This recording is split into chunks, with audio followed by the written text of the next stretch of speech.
Hey everyone, welcome to another episode of Photography Chat with Merlin, Season 2, Episode 27, with Jay Bourdier. I hope I pronounced that right. Let's get Jay invited over here. Also known as Morbid Jay on the Instagrams. Um, let's get him in there. Oh, okay, we've got Unsolicited Emotion is the account that he's rocking. Hello, Hey Jay. man, how's it going? How you doing? Not too bad. I got mixed up on the accounts. I sent Oh, I see, I see, went I the see. wrong Yeah, one. It's all it's good all though. good. Yeah, how you been? Living the dream, man. Yeah, Just another, day in paradise. How about yeah. yourself? I'm good. Can't complain. I just got out of work, came ready for this. What keeps you busy these days? Huh. Well, I have a lot of side projects that I work on. Um, Mostly like making things and stuff like that. So that's kind of what keeps me busy. But as of lately, I kind of want to dive into back into photography. Possibly like concerts or any type of performance stuff, conceptual things, things like that. I just want to start back on my portfolio. I Yeah, miss it. I miss concerts so much. Yeah, That's exactly. that's been one thing I've definitely like disliked so much of the pandemic is like losing live concerts. Exactly. Yeah. And I feel like I didn't take advantage of it while the pandemic wasn't here, and it's like now I want it so much. Yeah, that's very true.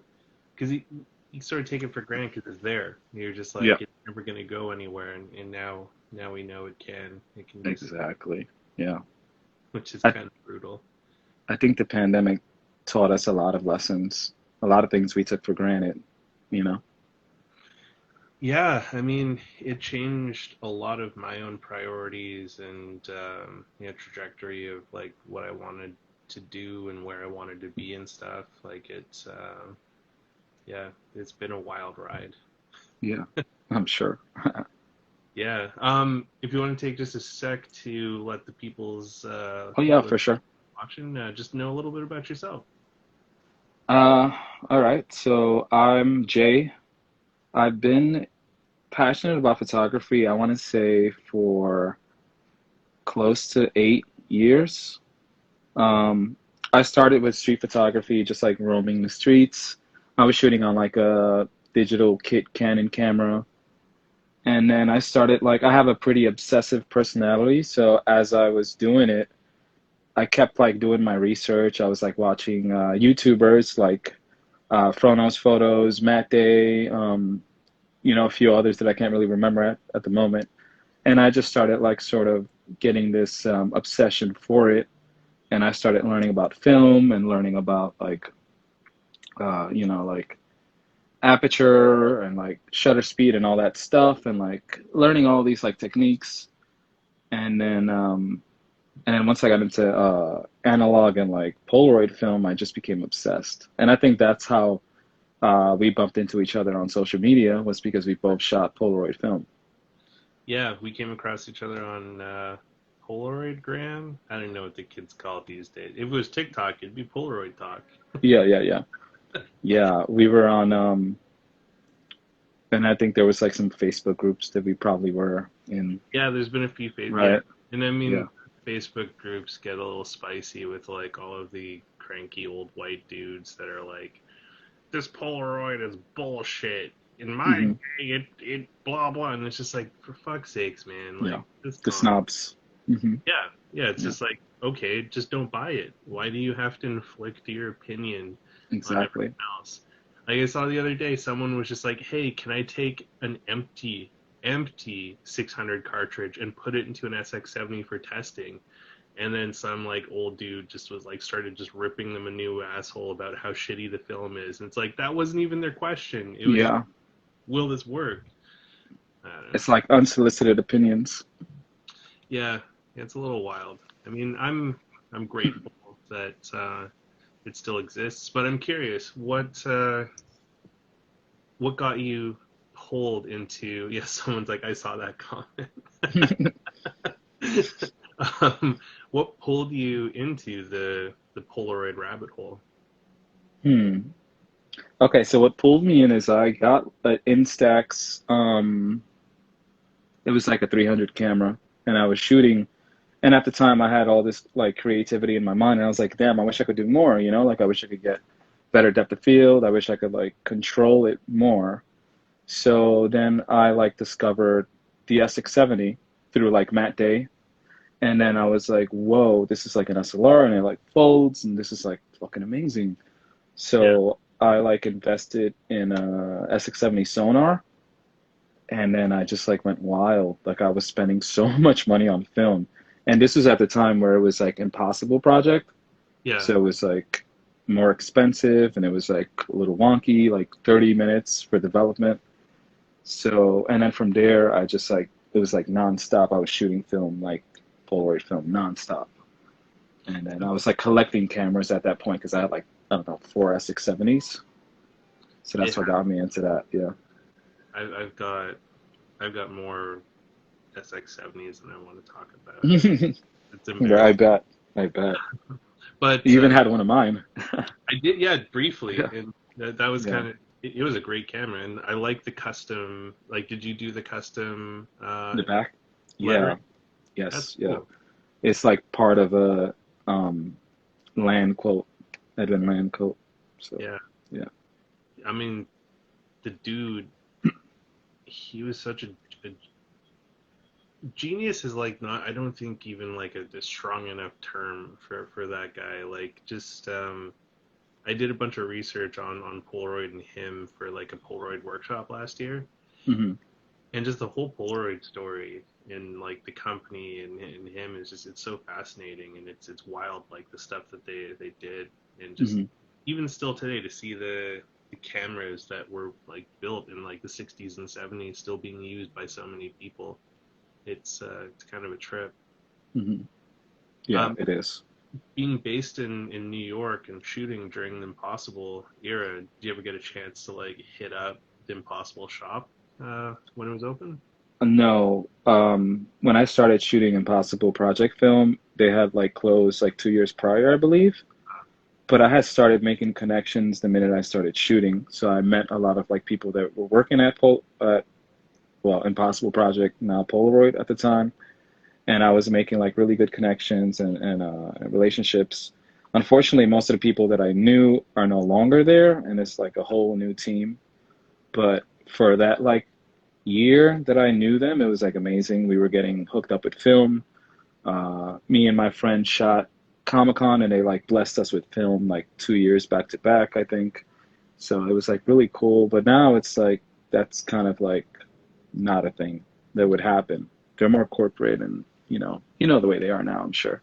Yeah, it's a little different. Like I got blessed with a little bit of film right before the doors got shut there, and got that like sweet Polaroid logoed film that everyone gets all excited about. Yeah, I've seen it. Yeah.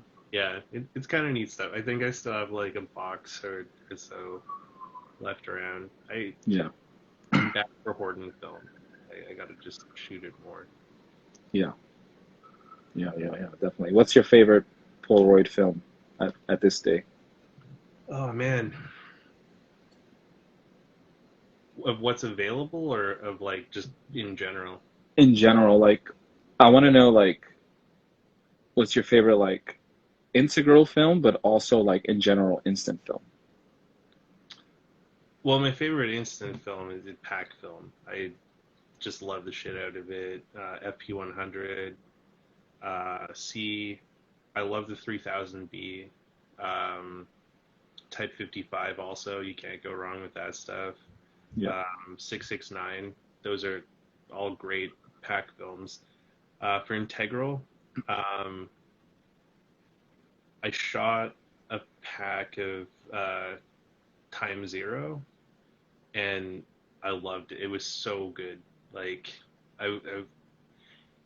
it made me sad because I was just like, I have one more pack of it left that I'm just like I'm saving it for like a special project. But I was just like, this is so good, and it's so old and janky. So like, how much better would it have been when it was brand new? Exactly. Yeah, and I like shooting a lot of expired 600 because you get kind of janky results with it, and sometimes you can work with the emulsion to like, get cool effects with it. So I've made some cool shots with it. On the Polaroid original stuff, though, I really love the Nashville frames. Hmm. It was these guys. Oh, nice, nice. Yeah, they Yeah. had like a couple of different flavors of like Oh, the fun. cool.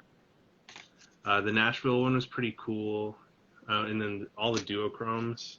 I never got to shoot duochrome red, but Oh, I love the pink and the blue were great, and the yeah, yellow was a lot of fun. I dig the yellow. yeah. That's one of the films I think we got blessed with was Bread and Orange, I believe. Yeah, it's pretty fun stuff.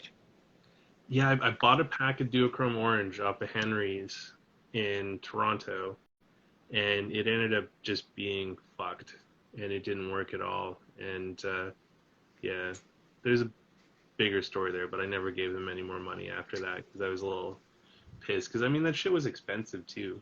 Because it was like the old like that was still impossible stuff, and they weren't really discounting it because they like needed to make their money back on it. So it Yeah, was kind of disappointing. I've been fucking around with the round frames, and I kind of dig the round frame. Like they're kind of cool. yeah. Um, I've been wanting to get it, but I feel like are they still sold out of it? no, I think they're back in stock. Okay, because the first time they released it, I like missed it like by 2 days or something like that. And I was like, shit. I feel like they're really good for portraits, the round frames. Yeah, they'd be fun. They are fun for portraits. Um, yeah, I really like. I dig those ones, and then um, the red foil ones, like the red and the gold foil ones. Like Yeah, it was like Christmas time they launched those I ones. remember that. Yeah, yeah. Those are Yeah, cool. they're fun. They The scan gold, kind of weird though. they do scan kind of weird, but they're kind of cool. Like um, I shot a gold frame portrait for Mocha Only.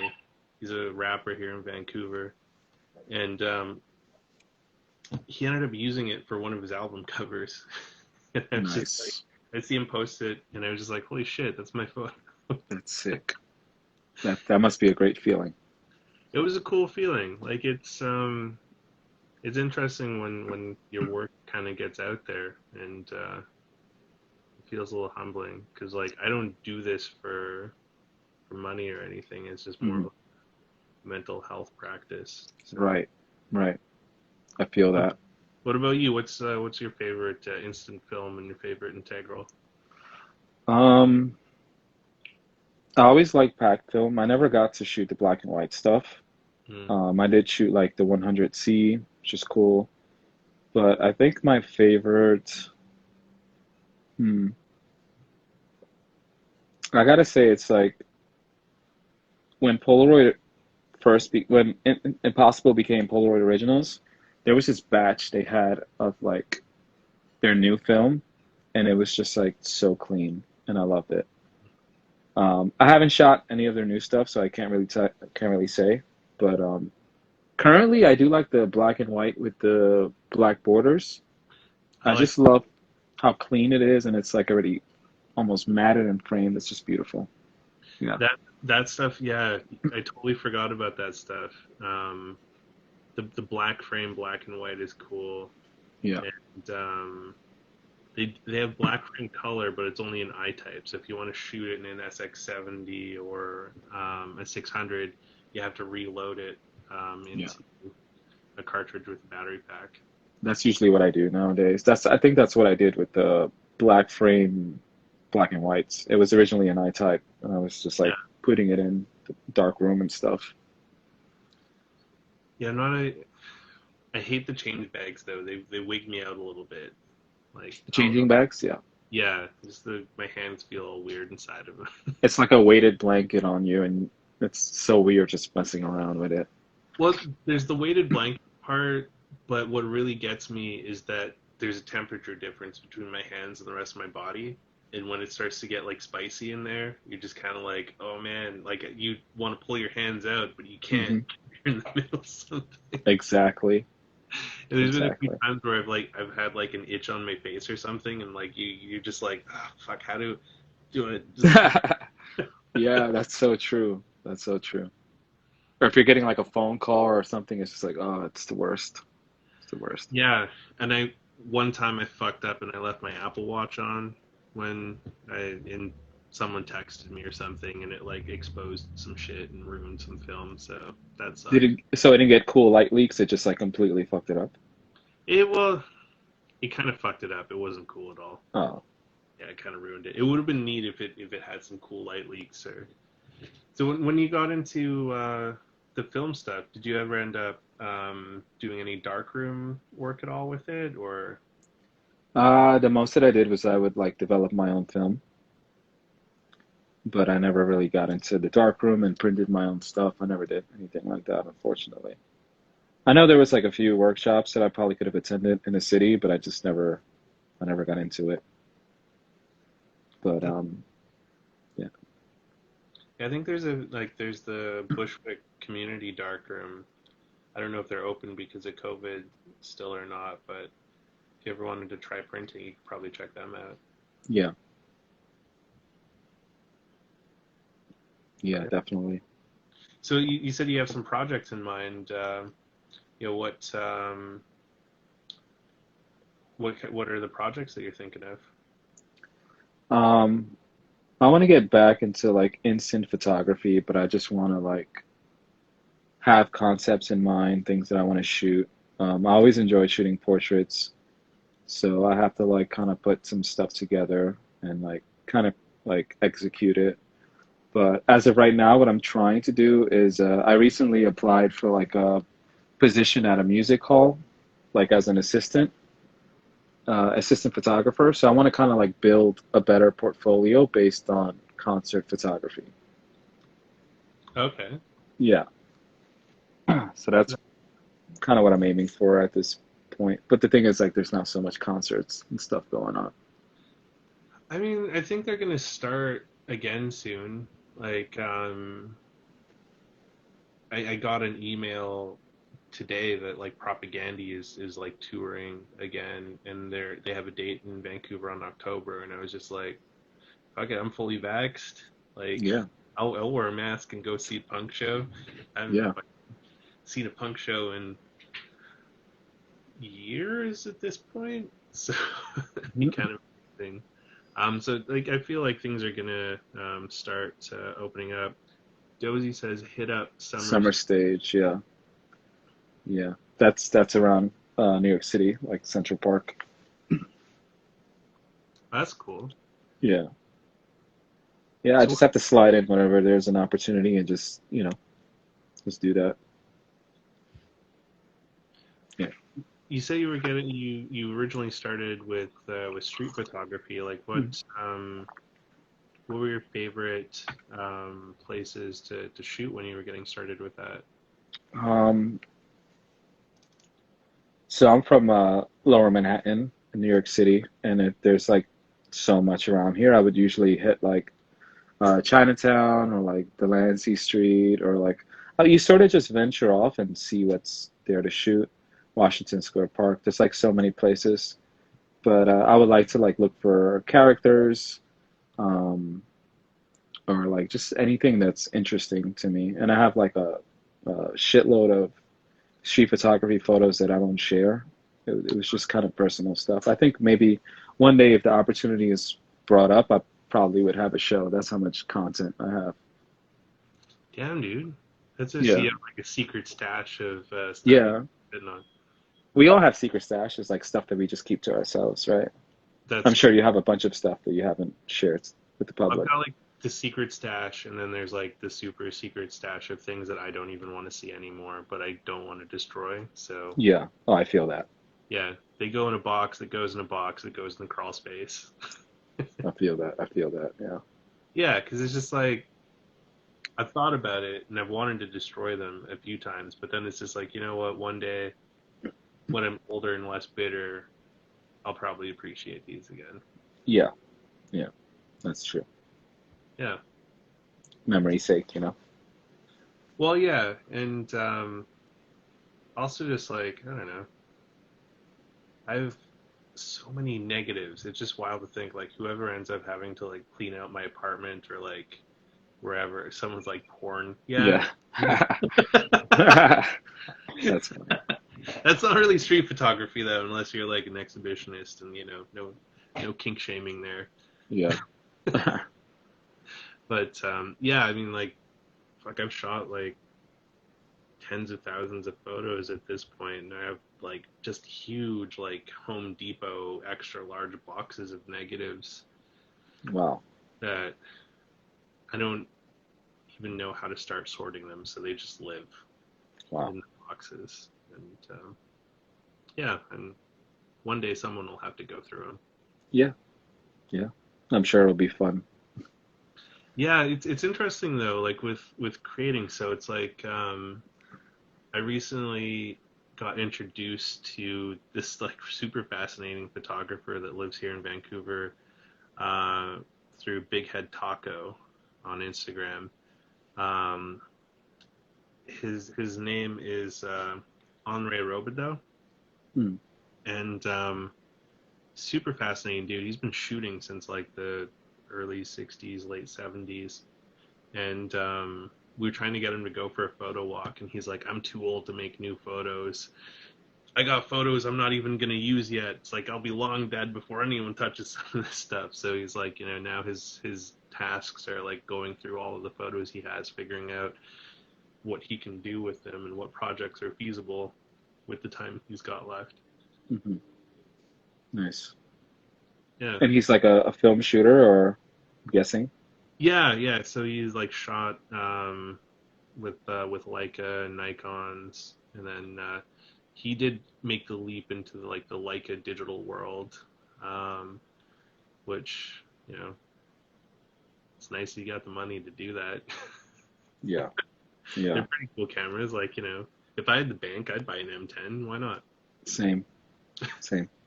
They do Yeah. have a nice feel, and like I picked up this Zorky recently, Yeah. and um, man, was this the worst decision I ever made in my life? Because it just makes me want to reel Leica so much worse now. Yeah. How's the viewfinder on that? It's like the little circle, right?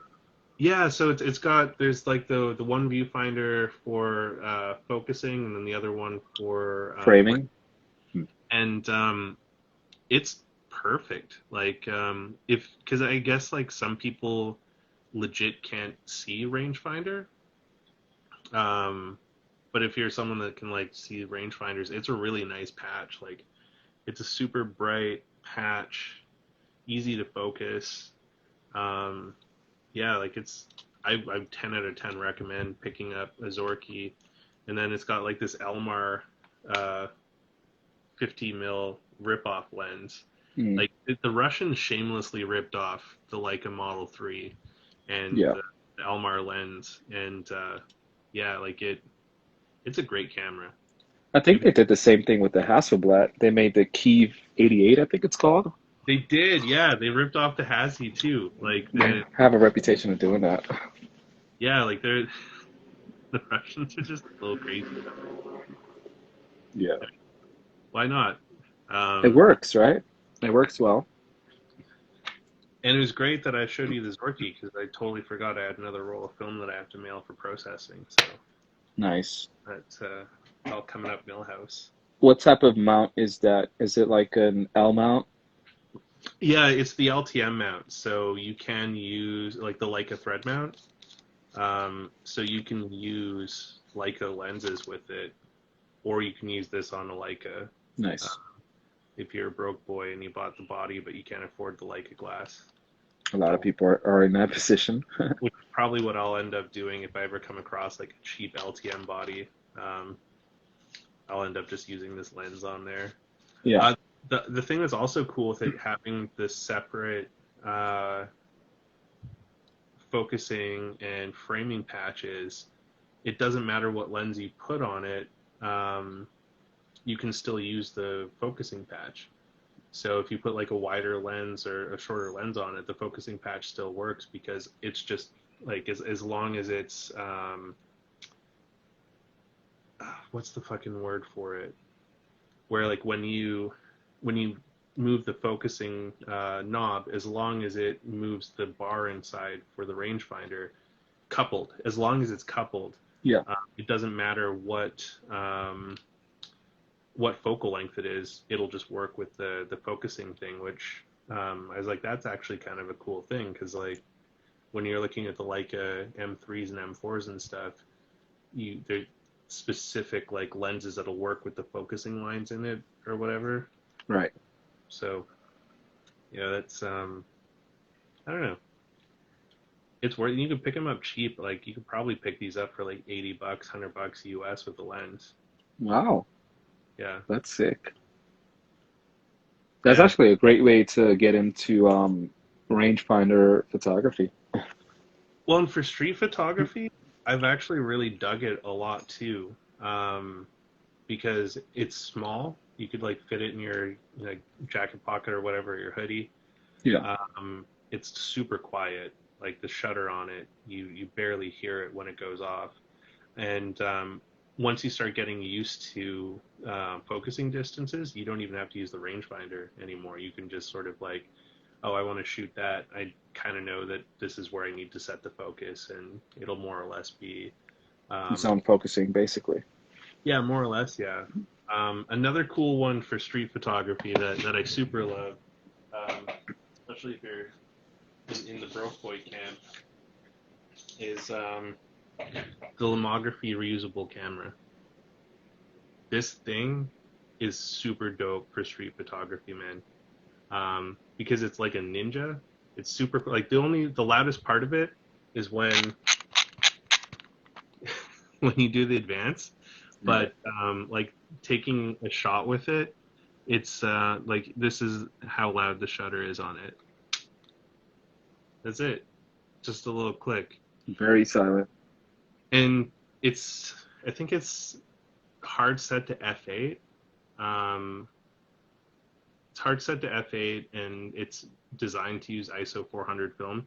But I've shot Cinestill 800 in this, and I've gotten really fucking sweet results daytime with Cinestill 800 in here. I can't rave about this camera enough. Like it's definitely cool.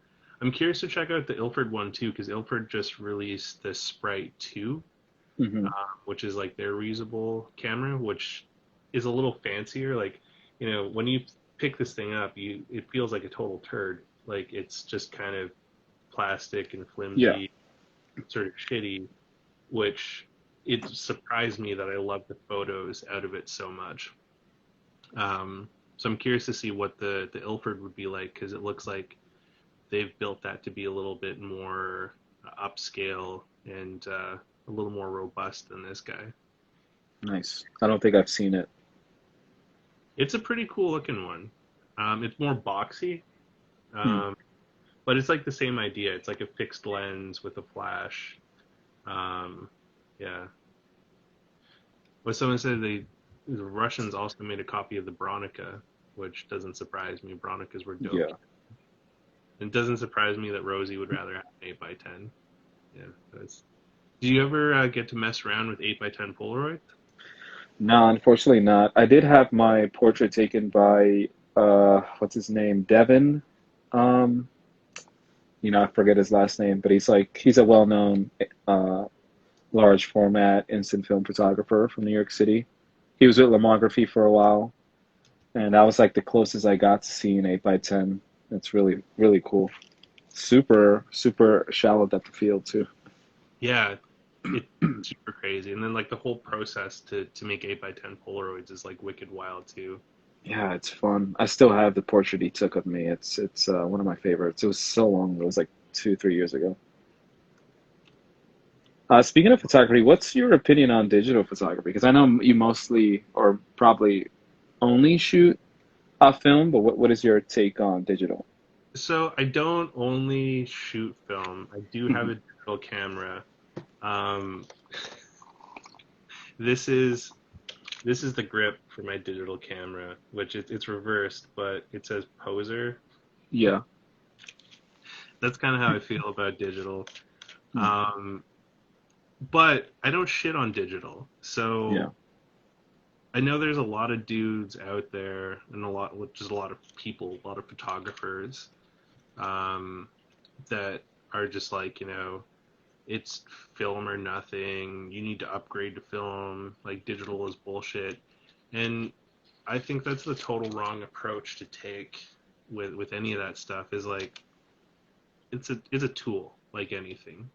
And in my mind, if if it's what works best for you to create something, then sweet, all the more power to you. Like, as long as you're not like harming anyone or like doing shitty things with it, go nuts. Like, I don't care if someone makes beautiful images with digital, if they make them with film. Like, you know, as long as people are creating things, I think that's the most important part. Is just like exercising our imaginations and collaborating with like one another. And yeah, doesn't matter what the medium is. If it's digital, if it's film, charcoal pens, like Yeah, smoke stick, exactly. just make something. Exactly. And I definitely like use. I got originally got started with digital, so um, I started shooting with digital in 1995. Whoa. Yeah, dating myself a little bit, but it was like with a shitty Apple Quick Take 100, which was like a Kodak rebranded digital camera. Thing was total potato quality. It was like super garbage. Um, but That's then kind of mind blowing because I'm sorry to interrupt you. I thought we were like the same age. But in I '95, I was 5 years old. damn So man, you look young as hell. That's nuts. Nin- Seriously. 95. I was going into grade 9. Hmm. Yeah, so it's yeah, it was wild. And then I think we had like a Sharp digital camera that I would borrow from, or no, it was a Kodak too. I would borrow this Kodak from our media studies department in high school in the 90s and just do these shitty digital photos with it. Um, Super grainy, probably. all super grainy and like, I thought I was being like super creative because like I would take picture, like I would put the camera inside dumpsters and just take like a harsh flash picture of the Hmm. inside of garbage cans, and I called it a study of consumerism. Hmm. Because like the idea was you could like, figure out what people are consuming by looking at garbage. Exactly. And It's smart. thought I was super punk rock. Yeah. Um, but then I picked up a Nikon D70 when they first came out in the early 2000s, and did a lot of like live music photography and street photography in Vancouver. Because it was just it was like a way to get into shows for free, because it'd be like, yo man, you like let me see your band, I'll take pictures and I'll give you guys a CD tomorrow. And they're like, oh, what, seriously? I'm like, yeah, totally, I got this digital joint here, it's the shit, fuck film. So, like in the early 2000s, I was the opposite. I was like this, like, film's stupid, what are you, like fucking old white guy? No, Yeah. like, it's all about digital, baby. um and I stopped shooting for a long time. I got married and priorities changed. Right. When I moved to Toronto, that's when everything shifted. Um, I was having trouble like reconnecting with Toronto, or Yeah. not reconnecting. I was having trouble connecting to Toronto, and the company I moved there for was not keeping me very busy at all. I had all this fucking time on my hands, so I picked up a used Nikon D300 from Craigslist, and I'd go to Kensington Market every day and hang out at this coffee shop called Jimmy's Coffee, and it was really cool going to the market every day, because like when you're going that often, you notice that the graffiti changes, the art changes, and you kind of realize that like this neighborhood is actually like a kind of living thing on its own. Like it's always changing, it's always evolving, and that stuff.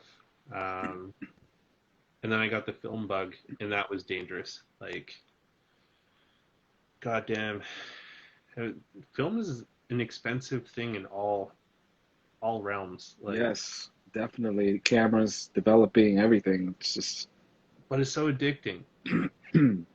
Like, as much as I like using my digital camera, it doesn't give me the same feel. Like this thing, man. I know the Fuji makes a version of this. I just don't have the money to get it. But the Texas like, you know, the joy that this thing gives me to shoot. Like the camera is like almost as big as my fucking head. Like it's wild. what is that, a 6 by 9? I can't. Yeah, it's the GW69. Oh, Um, it's a yeah, beauty. yeah, but it's like a super efficient way to waste even more money because you get 8 shots on medium format. Um, and it's so easy to burn through them because you're having so much fun shooting this thing. Exactly. Um, it also makes me feel like a giant because it's just like, what is this? A camera for ants? What was your first film camera? Like, what got you sucked into the film dark side? Let me see. So believe it or not, my first film camera was the SX70 and the Instax 300, and then after that, I started venturing more into film, and I think it was a Canon AE1. I love the Canon AE1, man. Yeah, and then after that, I got like a Yashica 124, I believe it's called, medium format. Um, I think that's pretty much the. And I mean, I've played with like other film cameras because my friend like collects so many film cameras, but like those were like the main ones that I owned. Go. One of my favorite, sorry to cut you off, one of my favorite film cameras that I've ever used would have to be the Hasselblad. I think it's the 503. It's just a beauty to use. The lens is amazing. It's so like, I love it. With the waist level viewfinder. Yeah, Yeah, it's it's amazing. cool. Like just you're just holding it like this, and you kind of like look and Yeah, yeah. um. I've never gone down the Hasselblad route, but I've got a Bronica SQAI, and I like that format of camera because when you're shooting with someone, you can have it be a lot more natural because you're not like pointing a thing at them when you don't have the camera between you two. Right. You can just kind of like hold it and you're like looking down, sort of like framing it up and focusing while you're talking with them, and then you can kind of just like wait for the right moment when they look natural and push the button and they have no idea. Exactly. Yeah. Exactly. Yeah. Yeah. Also great for street photography too, because you could do the same thing. You could frame up a shot, focus it, and then just stand there and wait casually for like the right moment to like come by and push the button. Yeah. It's very incognito. Yeah. Yeah. Yeah, it's a good all-around camera for sure. Except when the shutter goes off, the fucking Bronica sounds like a goddamn wet fart when you push the button. Does it? It's like It's the mirror slap, right? it's the mirror stuff. Yep. It's got such like a loud flappy shutter noise when you push the button because it's like full pump Yeah. and so satisfying though. Yeah. Yeah. And then you crank it. That Yeah, whole like feeling is just beautiful. it is, and like I think that's what pulls me more towards film than digital is that the tactile feel. It's not Yeah. that film is better, but it's just that like that feel you get with the cameras, like when you're shooting with like the Zorky or a Leica, and it's just like you got to do the advance to get the film going, and you've got to like set your shutter manually and do all that stuff. Whereas like with a digital camera, you're just like, oh, that's neat. I want to take a picture of it. Okay, there, I got it. Yeah. You're right. It kind of takes the fun out of it. It does. It does. And like currently at this time, I'm like shooting digital, obviously, because it's easier and I do it at work. because I do have a lot of like their social like media content and stock photography. So it's easier to like shoot it all, put it on my phone, send it, and it's like boom, fast. Yeah, But I feel like when it comes to film, it's more of a romantic way of capturing photography. It's very personal. It's more personal for sure. that's a good word. I like that. It is more romantic and personal. It's almost like going out to eat dinner and you order something versus being at home and you're like chopping up everything and you make it yourself. It's a similar experience, in my opinion. Yeah. I like that analogy. That does make a lot of sense. Yeah, I mean, if you really want to get into like the the home cooking and the real romantical shit, you Hmm. got to try large format, and that's Anything you recommend? um if you could find yourself a nice field camera like that. Oh, I like this McDonald's versus steak dinner. Yeah. There you That's go. There you go. um yes, like if you could find a field camera, I think that would probably be more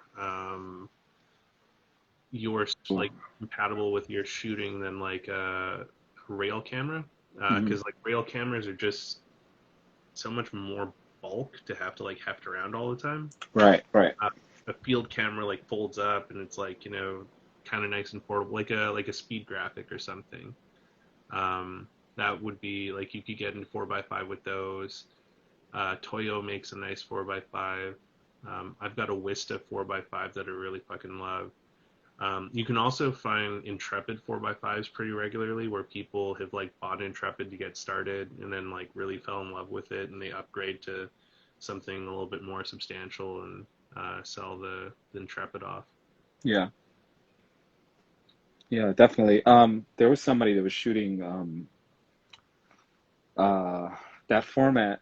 I think it was like a Crown camera. I think it was called Crown something. I don't Yeah, remember what it was. And they had like recommended it because it was like amazing for portraits, and that's usually like what I prefer to do is shooting portraits, getting a nice depth of field, like nice blurry backgrounds, crispy image. So I think that's something like once dive back into film, whenever that may be, it's something I may like get into trying, yeah. developing it myself and all that. A Crown Super Graphic will is probably what they're talking because that's also a rangefinder coupled one too. So with the Crown Super Graphic with a 135 mil lens, you actually handheld like run and gun 4x5. You don't need to really necessarily tripod it. 135 on that format, large format would be like 35 or 50. I think it's somewhere like in betweenish. Right. Uh, That's beautiful. Yeah. it's great for portraits. Like the 135 lens is the one that I use the most on my 4x5. Um, During COVID, though, I started using a 210 because it let me take portraits of people from like 30 feet away. Yeah. 210. Yeah, it was kind of insane. Like I I'm fucking stupid with large format because I'm still new to it. I didn't realize that my camera had an extension on the rail so that I could get more out of my bellows Yeah. until like 8 months ago. And I've had the camera for a few years now, so I felt stupid. But I learned about it in perfect time to be able to do pandemic portraits during COVID. And like the 4x5 is cool. And if you already know how to dev at home, um, if you have a three reel Patterson tank, you can pick up this thing from Bonet Photography, and it's called a bees reel, and it lets you process six 4x5 sheets inside of a three reel Patterson tank using only like 500 milliliters of chemistry. Um, Oh, and wow. it holds them in there securely too, so that they don't fly out and they don't get fucked up. Because like that was I tried using the Mod 54 before, which was like another similar thing that lets you develop inside of a three-reel Patterson tank. Hmm. But when agitating, the um, sheets would pop out of it sometimes, and they get stuck to the walls or stuck to each other, and it's like Oh a no, no way good. to do that. So the bees reel is nice because it holds them secure. It's like this 3D printed tube that goes inside of um, the tank, and Yeah, it works really well. And I think they're like 70 or 80 bucks US. That's not terrible. yeah, that's not bad. Yeah. Yeah, and Emmy Samus says don't need a lot of movements for portraiture, so press camera, crown, or speed graphic is great. 180 millimeter lens will give awesome shallow depth of field, and there's the Graphmatic 6 sheet holder that goes in.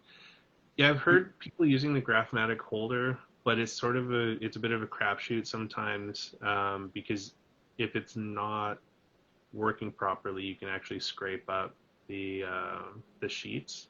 Mm. Um, but it's a slick idea. It lets you hold 6 sheets in a single holder.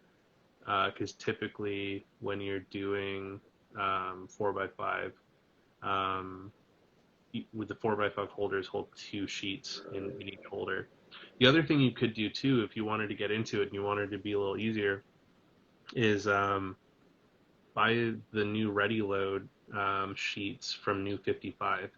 So New 55 has started preloading like Portra and some Fuji, Tri-X, T-Max, and HP5 into ready load sheets so that you can just use like a Polaroid 4x5 holder to shoot the ready load sheet, and you don't have Hmm. to do anything other than you put it in the holder, you pull the dark side out, you shoot it, put it back in, and then you just hand that into your lab, or you like take it into your dark room and process that, which is so much easier than having to do the fucking load the holder and remember what you put in the holders, because if you're not shooting it constantly, like I have a huge problem with, like, I've got a bunch of holders that I loaded like almost 2 years ago now that I can't remember what the fuck I put in them. Oh no. So it's just like, I guess I'll shoot them and see what happens. Yeah. But it's Sheesh. fun. Like I think you would dig the 4x5 a lot. Yeah. Yeah, definitely. It's something I'd probably pursue. That and back into like medium format as well. Just those two side by side. You know, it'd be kind of cool too. So if you end up getting this job at the venue, it'd be really fucking wild if they let you do something like this. Is if you could set up some like wireless strobes up in like the lighting rig or something, so you could like take 4x5 shots with the strobes there, so you could get like, good lighting exposure on the Right, stage. right, That'd be right. badass. Because if you're working there, you'd be like, yo, you mind if I put like a couple lights up here and just do the work Exactly. here? That'd be Yeah, kind of badass, man. that would. Yeah. Hopefully that falls through. But that's something I definitely want to like push for at the moment is getting in that field. That's fair. Yeah, definitely. Yeah, I mean, Samuel says loading sheet film is easier than developing it at home. That's fair. Like I would probably use the new 55 stuff more for color because I don't develop color at home. I just do black and white at home. Yeah, So, if you know how to do both at home, then just getting the bees reel is totally worth it. yeah. And it's easy. Like what I found was the easiest way to load the 4x5 sheets was I gave up completely on using the change bag for it because I hated it. Hmm. Uh, I just unplug everything in my bathroom and I put a towel down on the bottom of the door so the bathroom's totally dark. And I cut out like a piece of wood that goes over my sink so I have like a flat surface. And I Nice. just do all the loading and stuff in the bathroom. Yeah, that's definitely that's probably more convenient than putting your hands in a dark bag and messing around and stuff. Yeah, Well, and especially when you're working with 4x5, just because it commands so much more space, it's just nice to be true. able to like here's the empty ones, here's the film, and then you can start creating stack of your loaded ones on the other side, Yeah. and it makes it go so much faster. Yeah. True. True. And there might even be a place where you How are can like, things over there in oh, sorry, Toronto? I think we're getting. Am I coming through clear? yeah, It kind of glitched. Okay. you're coming through there. Yeah. Cool. Cool. I'm not in Toronto anymore, so I moved to Vancouver in May. Yeah. Um, it was one of those COVID priority shift things, like all the reasons why I wanted to stay in Toronto. Um, no longer made sense anymore because like some of the biggest reasons was like I wanted to be able to like road trip down to like Buffalo and Rochester. I wanted to go to New York. Um, wanted to go to Chicago, hit up Boston again, explore like the East Coast and Montreal and stuff. But COVID kind of put a big fat stop to all that shit, and we were in so many lockdowns in Ontario that like we couldn't even really collaborate with friends and stuff. So it's just like we're all sitting in our fucking houses, bored out of our minds. Um, and then people that did go and create stuff during the first lockdown and shared it um, got shut down because they're just like, oh, you're being super reckless and like, we're in a pandemic. Like, why are you out shooting? And so a bunch of people got on like shit lists from that. And so it's just like, I want to make stuff, but I don't want to get in the shit list. Hmm. So it made Toronto kind of a weird spot. And then I just wanted to be closer to family too. So um, moving back to British Columbia kind of made sense for the time being in the new world. Um, but who knows? Maybe that'll shift in a little while, like as this new world continues to evolve and stuff. Yeah. Yeah. Because I still have not been to New York. Um, I really want to go though. Yeah. I'm sure you'd like it here. It's very fast paced. I don't know. I don't know if it compares to like a city anywhere else, but it's pretty fast paced out here. But it's fun. It's cool. What's your favorite part of New York?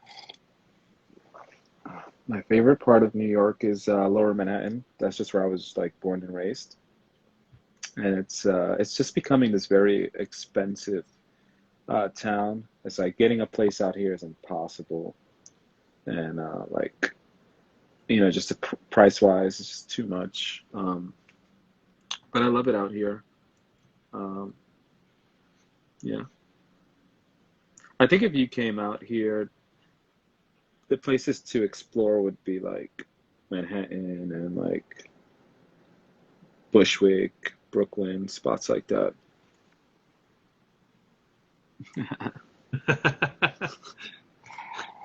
I don't think you were on the shit list, Bessie. Yeah, I think it was more like there were a few people that like put together like they rented out a house and had like a bunch of models and a bunch of photographers come in and like do shit like that. Oh, Um, where it was yeah, just blatantly disregarding like the exactly. Yeah, health concerns.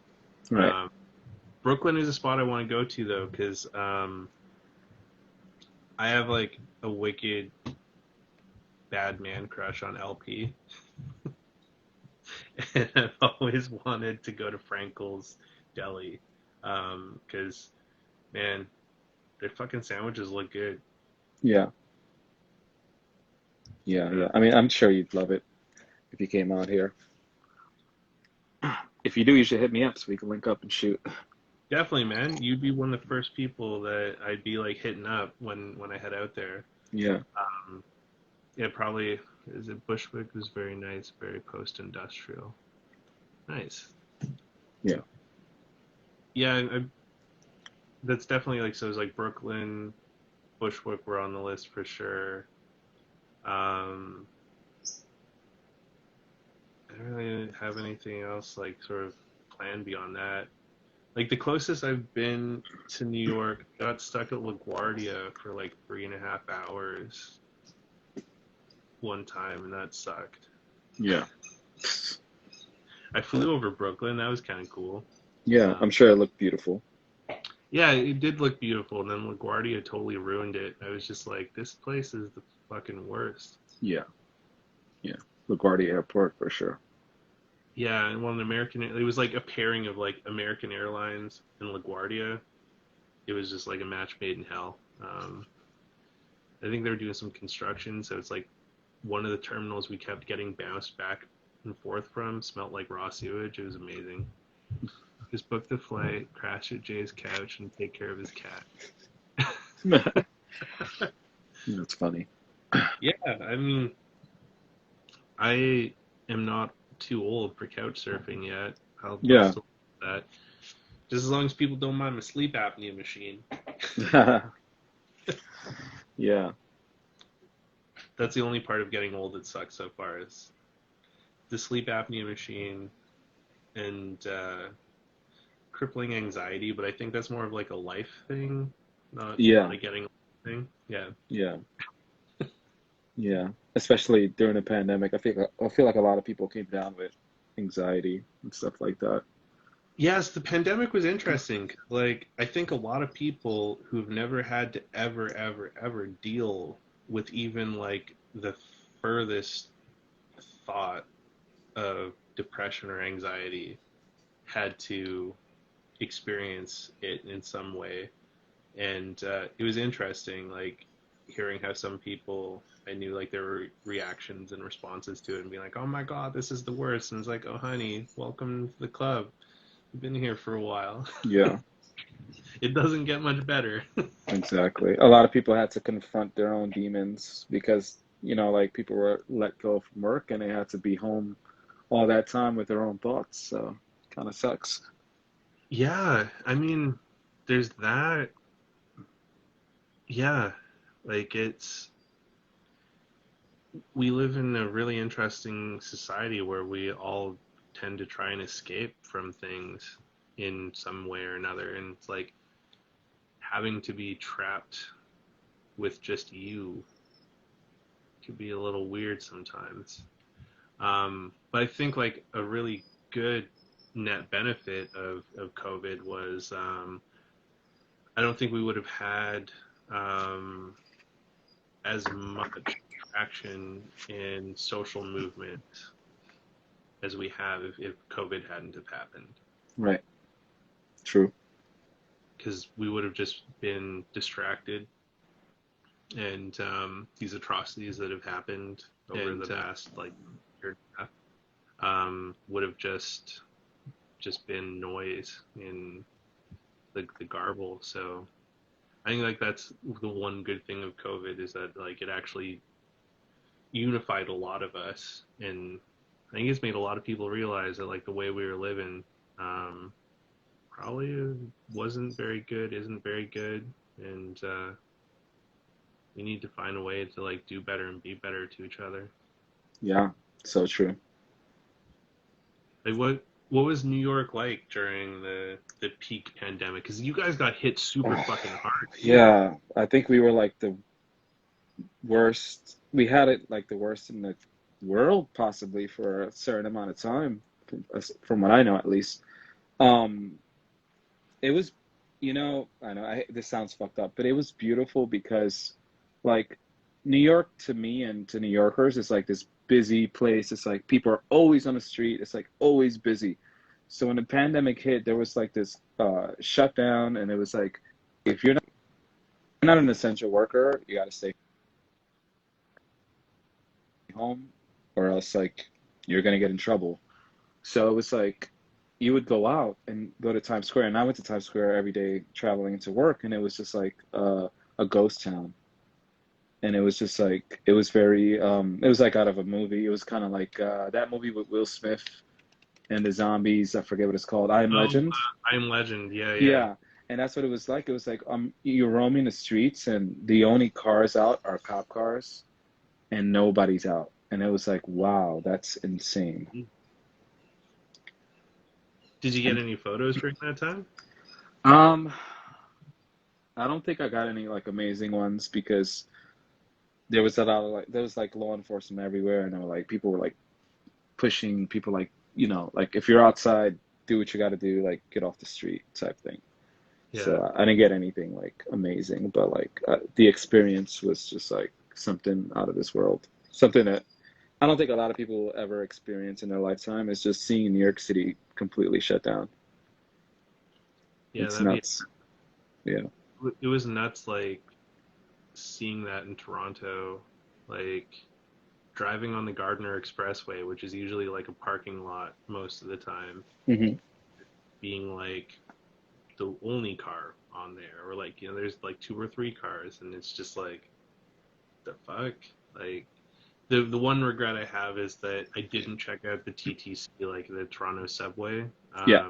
during the pandemic, because it was like totally empty most of the time, and some people got some really amazing photographs of just like empty subway stations, empty subway cars, and yeah, just places where there'd be like thousands of people usually, and just like nothing. Yeah. Like, down. And then people got bored. And just Yeah. were like, fuck it, pandemic, schmandemic, whatever. Yeah. Pretty much. Did this similar thing kind of happen in New York? Did people just like get fed up with it, or?